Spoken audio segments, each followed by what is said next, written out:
So here we are looking at the Gentemstick Stingray. I was just looking at the manta ray and loving on that. This is the Stingray. It's been brought back to life by Grant. It's traveled around the world, been to demos all season. This is the end of the season. A lot of guys rode this really hard. A lot of airports have treated this poorly. And so it is not indicative of what your board is going to look like at the end of the season. There were lots of people who just beat on this demo board.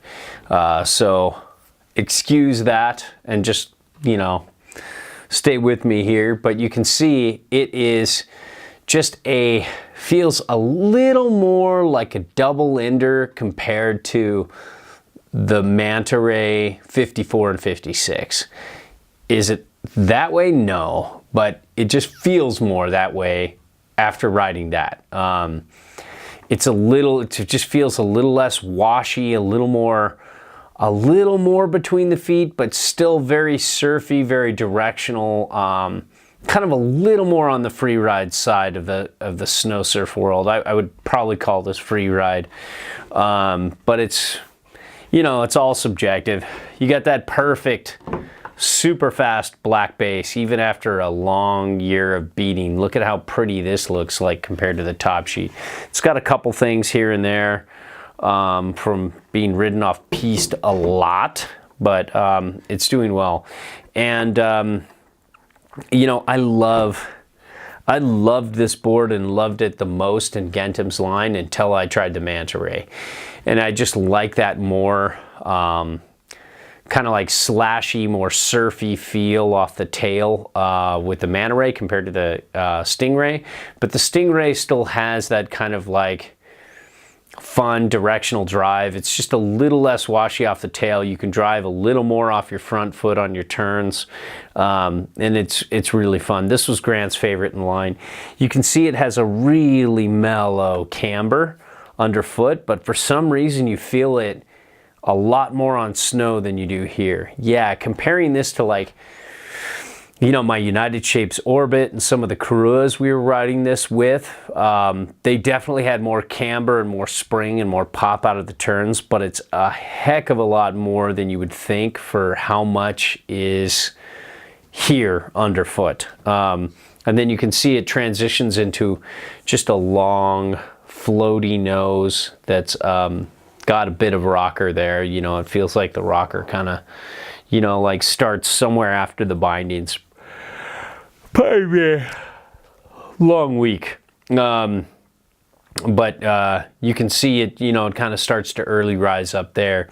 And so you've got, a lot of directional float, almost no tail, as you can see, and lots of nose, and a lot more nose than tail. And you can see it's set back considerably on board, but not so much that it's like super weird off the tail or super surfy off the tail, like you're riding, truly riding a surfboard on snow. Even though I come from, surfing all my life, the first half of my life I was a very passionate surfer, and the second half kind of more passionate about snowboarding. Still love surfing, still go, but snowboarding consumes my life and is my job, so that's how it plays out these days. But stance width options, you only have 5x2, per binding, and you can get, just about almost 19 with traditional discs, and just about 22 all the way out with traditional discs, and you can get a little wider with minis. But it's like I was saying with the Manta Ray and with most of Gentem's line, they don't seem to really have a lot of a wide variety of stance options, and they really favor a narrower stance, and that's kind of their style. Other than the Yoder, that's the only board that has more of an American stance range. So it's meant to be ridden almost in one place. There's not a lot of variation. And so you're kind of basically going to plug it and play it and keep it that way, unless you have a really narrow stance, because then maybe you can Oh man, yawning. It's so unfriendly to this board because it's not unfriendly, so the opposite of this board. This board is an exciting, fun ride. And on snow, I was always stoked when I finished every run with it. But now here I am in the studio. It's nighttime. I'm trying to get things done. It's just been overwhelmed with reviews this year. And, you know, just an amazing board. So don't let the yawns fool you. But let's talk setting all the way back again. You're looking at just about 20 and a half, which isn't bad. And then you're looking at just about 24 and a half.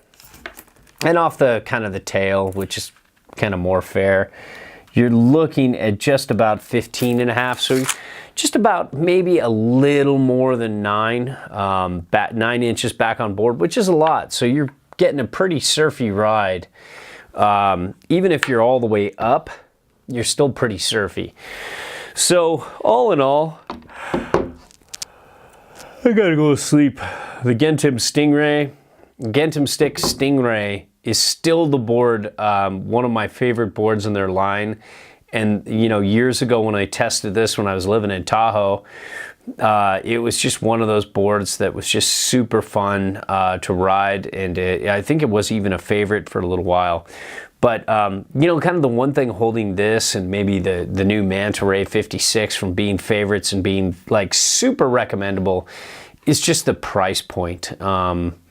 You know, for a board like this, it truly is a unique, amazing ride, but you know, it's just hard to justify that price point. I think it might be much more recommendable if it was, you know, in the price point as the average snowboard. I don't know if that's possible.